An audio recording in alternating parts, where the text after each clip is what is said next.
ഗഡികളെ നമസ്കാരമുണ്ട്. എൻ്റെ പുതിയൊരു വീഡിയോയിലേക്ക് ഏവർക്കും സ്വാഗതം. ഈ വാഹനം ഒല S1X 4 kW ബാറ്ററി വരുന്ന വാഹനമാണ്. ഈ വാഹനത്തിൻ്റെ റിവ്യൂ ഒരുപാട് പേര് ഒരുപാട് വീഡിയോസിലും കാര്യങ്ങളിലൊക്കെ വ്ളോഗ്സിലൊക്കെ കണ്ടിട്ടുണ്ടാവും. ഇത് എൻ്റെ ഒരു യൂസർ റിവ്യൂ ആണ്. ഞാൻ ഈ വാഹനം എടുത്തിട്ടിപ്പോൾ ഒരു വർഷത്തോളമായി. ഇതിപ്പോൾ 21,000 കിലോമീറ്ററോളം ഓടിയിട്ടുണ്ട് വാഹനം.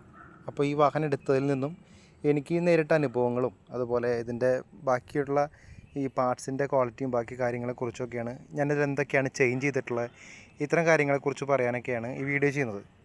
അപ്പോൾ ഇത് മുഴുവനായിട്ട് കാണാൻ ശ്രമിക്കുക. കാരണം ഇനിയൊരു വാഹനം ഈ വാഹനം തന്നെ എടുക്കാനായിട്ട് പ്ലാൻ ചെയ്യുന്നവരുണ്ട്. അപ്പോൾ ഇത് എടുക്കാനായിട്ട് പ്ലാൻ ചെയ്യുന്നവരോട് എനിക്കൊന്നേ പറയാനുള്ളൂ, എടുക്കരുത്. അത്ര നല്ല വാഹനമാണ്. കാരണം ഇതിപ്പോൾ ഈ ഷോറൂംസിലൊക്കെ സർവീസ് സെൻറ്ററിൽ പോകുമ്പോൾ ഈ സർവീസ് സെൻറ്ററിലുള്ള കാഴ്ചകളും അപ്പോൾ അവിടെ ഉള്ള ആൾക്കാർക്കുള്ള കമൻസൊക്കെ കേൾക്കുമ്പോൾ എനിക്ക് അനുഭവം ഉണ്ടല്ലോ, കുറേയൊക്കെ എനിക്കും അനുഭവമുണ്ട്. അപ്പോൾ അതിൽ നിന്നൊക്കെ എനിക്ക് പറയാനുള്ളത് ഇത് എടുക്കരുത് എന്ന് തന്നെയാണ്.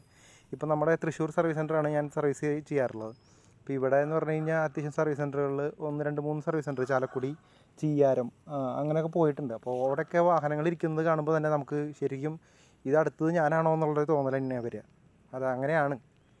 അപ്പോൾ ഈ വാഹനം റോട്ടിൽ ഇറങ്ങിയതിനേക്കാളും കൂടുതൽ ഇരിക്കുന്നത് ഈ ഇറങ്ങിയതിൻ്റെ ഒരു പകുതിയേക്കാൾ അധികം ഷോറൂമിലിരിക്കുന്നുണ്ട്. അപ്പോൾ ഇതിനെക്കുറിച്ച് ഡീറ്റെയിൽ ആയിട്ട് കാര്യങ്ങൾ എനിക്ക് പറയാനുണ്ട്. അതാണ് ഈ വീഡിയോ. അപ്പോൾ മുഴുവനായിട്ടും കാണാൻ ശ്രമിക്കുക. പിന്നെ എൻ്റെ ഈ വീഡിയോ ഇഷ്ടപ്പെട്ടെങ്കിൽ ലൈക്ക് അടിക്കുക, പിന്നെ കമൻറ്റ് ചെയ്യുക, സബ്സ്ക്രൈബ് ചെയ്യുക. അപ്പോൾ നമുക്ക് ഇനി തുടർന്ന് ഈ വീഡിയോ തന്നെയല്ല, ഇലക്ട്രിക് വാഹനങ്ങളുമായി ബന്ധപ്പെട്ട വീഡിയോസും കാര്യങ്ങളൊക്കെ നമുക്കിതിൽ ആഡ് ചെയ്യാനുള്ളൊരു പ്രോത്സാഹനം ഉണ്ടാവും. ആദ്യം തന്നെ ഇതിൻ്റെ മീറ്റർ കാണിക്കാം, എത്ര കിലോമീറ്റർ ആയിട്ടുണ്ട്, ബാക്കി ഡീറ്റെയിൽസൊക്കെ അതിൽ കാണാം.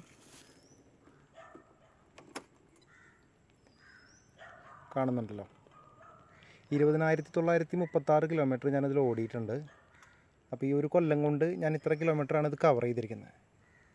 ഇപ്പോൾ ഒരു വർഷമായി ഇപ്പോൾ ഇത്ര കിലോമീറ്റർ ഓടിയിട്ടുണ്ട്, 20,000 മുകളിലോട്ട് കിലോമീറ്റർ ഓടിയിട്ടുണ്ട്.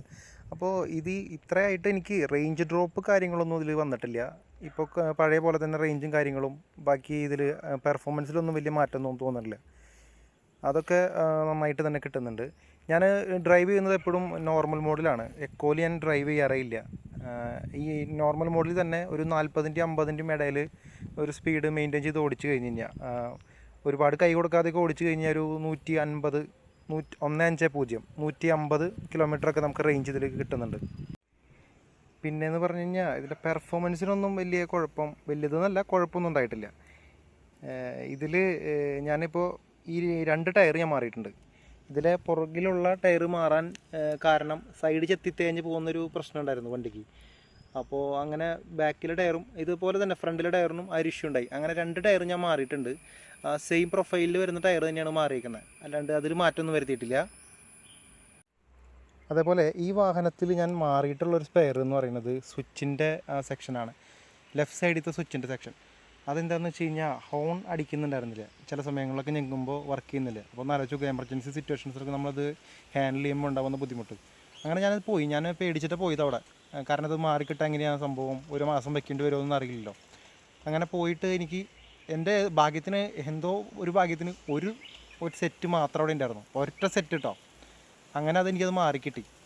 അതുകൊണ്ട് അന്ന് തന്നെ എനിക്ക് മാറി തന്നു, ഒരു അരമണിക്കൂറിനുള്ളിൽ തന്നെ അത് സെറ്റാക്കി തന്നു. വേറെ ഈ സ്വിച്ചുകളുടെ ഭാഗത്തൊന്നും പ്രശ്നം ഉണ്ടായിട്ടില്ല. പിന്നെ ഇവിടെ ഒരു ചെറിയ ഷെയ്ക്കിങ് വരുന്നത് കണ്ടോ, അത് എല്ലാ വണ്ടിക്കും ഉണ്ട്. ഇത് നമുക്കത് ശരിയാക്കാൻ പറ്റുന്നില്ല, എല്ലാ വണ്ടിക്കും ഉണ്ടെന്ന് പറയണം അവർ. അപ്പോൾ ഈ ത്രോട്ടിൽ ഇങ്ങനെ മൂവ് ചെയ്യുമ്പോൾ അത് അങ്ങനെ അനങ്ങുമ്പോൾ എനിക്ക് ഡൗട്ട് ഉണ്ട്, ഇതെന്താ പൊട്ടി പോകുമെന്നൊക്കെ. പക്ഷെ എല്ലാ വണ്ടിക്കും ഉണ്ടെന്ന് കണ്ടപ്പോൾ പിന്നെ കുഴപ്പമില്ല എന്ന് പറഞ്ഞ് വിട്ടു. ഞാൻ ഈ വാഹനം വാങ്ങുന്നത് ഒരു കൊല്ലം മുന്നേ 1,23,000 രൂപയ്ക്കാണ്. അപ്പോൾ ഈ വാഹനം ആ വിലയ്ക്ക് ഇത്രയും ഫീച്ചറോട് കൂടി വാഹനം വേറെ ഒന്നുമില്ല എന്ന് തന്നെ പറയാം. ഇപ്പോഴും ഇതിൻ്റെ പ്രൈസ് നോക്കുമ്പോൾ ഇതിനെ കിടപിടിക്കാനായിട്ട് വേറെ വാഹനമില്ല. പക്ഷേ ഇതിൻ്റെ സർവീസും സ്പെയർ പാർട്സിൻ്റെ ഇഷ്യൂവും കൊണ്ട് മാത്രമാണ് ഈ വാഹനം ആരും എടുക്കാത്തത്. പിന്നെ നമുക്ക് അറിയാലോ, ഒരുപാട് റിവ്യൂസിലും കാര്യങ്ങളൊക്കെ ശരിക്കും ഇത് കാണിക്കുന്നുണ്ട്, ഇതിൻ്റെ പ്രശ്നങ്ങളും കാര്യങ്ങളൊക്കെ ആയിട്ട്. ഇതിൽ ഞാൻ വേറൊരു അനുഭവം നേരിട്ടെന്ന് പറഞ്ഞു കഴിഞ്ഞാൽ ഇതിൻ്റെ പാനൽ ഗ്യാപ്സാണ്. അത് വളരെ നല്ലതെന്നല്ല പറയുക, വളരെ മോശമായ രീതിക്ക് തന്നെ അത് കാണാം നമുക്കിതിലൂടെ. പാനൽ ഗ്യാപ്സ് നല്ലോണം ഉണ്ട് വാഹനത്തിന്. കാരണം നമ്മൾ ഇത്രയും സ്പീഡിലൊക്കെ പോകുമ്പോൾ, എപ്പോഴും പോകാറില്ല എന്നാലും ചില സമയത്തൊക്കെ നമ്മൾ ഹൈവേയിലൊക്കെ കയറുമ്പോൾ സ്പീഡിൽ പോകുമ്പോൾ ഒക്കെ കാറ്റ് വഴി ഇതിൻ്റെ സ്ക്രൂസൊക്കെ ഇങ്ങനെ ജോയിൻ്റ് ഒന്നും കറക്റ്റല്ല. അപ്പോൾ അത് ഇളകി പോരുമോ എന്നൊരു പേടി നമുക്കുണ്ടാവുമല്ലോ. അങ്ങനത്തെ ഒരു ഇഷ്യൂസൊക്കെ നമുക്ക് ഇടയ്ക്ക് തോന്നും. പിന്നെ ഈ വാഹനം ചെയിൻ ഡ്രൈവാണ്. ഇതിപ്പോൾ ഈ 21,000 കിലോമീറ്ററോട് അടുപ്പിച്ച് ഓടിയിട്ട് ഇതിൻ്റെ ചൈനീസ് പോക്കറ്റും ഞാൻ മാറിയിട്ടില്ല. അപ്പോൾ ഇത് കറക്റ്റായിട്ട് ലൂബ് ചെയ്ത് പോകുന്നുണ്ട്. ലൂബിങ് ഞാൻ ചെയ്യുന്നത് ആദ്യം ഗ്രീസായിരുന്നു, പിന്നെ അത് മാറ്റിയിട്ട് ഗിയർ ഓയിൽ യൂസ് ചെയ്യുന്നുണ്ട്. ഗിയർ ഓയിലാണ് യൂസ് ചെയ്ത് ഇപ്പോൾ മെയിൻറ്റെയിൻ ചെയ്ത് പോകുന്നത്. അപ്പോൾ അത് കുഴപ്പമില്ലാണ്ട് പോകുന്നുണ്ട്. ഇത്രയൊക്കെയാണ് ഈ വാഹനത്തെക്കുറിച്ച് മെയിനായിട്ട് പറയാനുള്ളത്.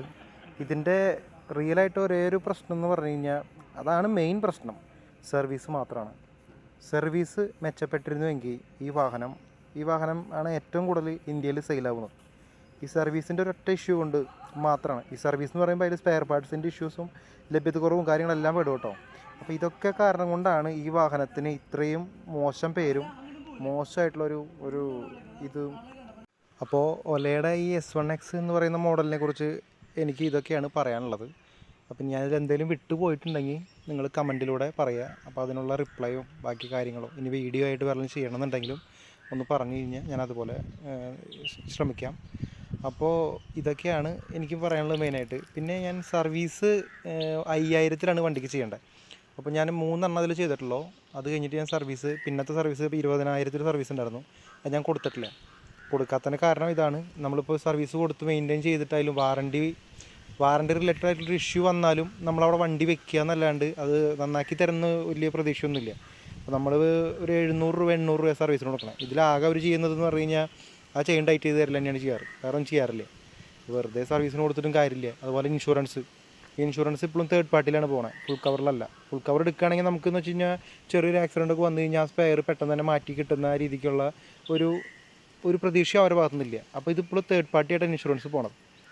അപ്പോൾ ഇത്തരം കാര്യങ്ങൾ വരാനുള്ള കാരണം ഇവരുടെ ഭാഗത്തുള്ള സർവീസിൻ്റെ ഇഷ്യൂ ആണ്. അപ്പോൾ ആലോചിച്ചും കണ്ട് തീരുമാനം എടുത്തിട്ടൊക്കെ ഈ വാഹനം നമ്മൾ എടുക്കാൻ പാടുള്ളൂ. എടുക്കരുത് തന്നെയാണ് എനിക്ക് പറയാനുള്ളത്.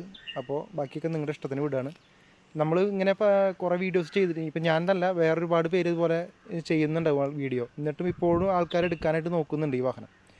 ഓർക്ക സെയിൽസ് മാത്രമേ ഉള്ളൂ, സർവീസ് പരിതാപകരമാണ്.